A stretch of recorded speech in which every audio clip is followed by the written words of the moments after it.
Meaning of fragile. Fragile. Fragile. Fragile. Fragile.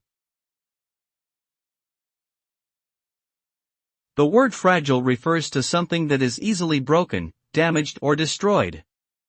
It describes an object, material or person that is delicate, vulnerable, and in need of careful handling or protection.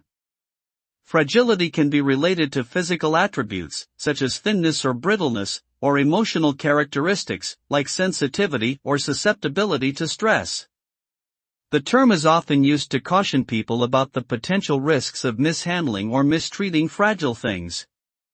Overall, fragility conveys a sense of delicacy and vulnerability that demands gentle care and attention.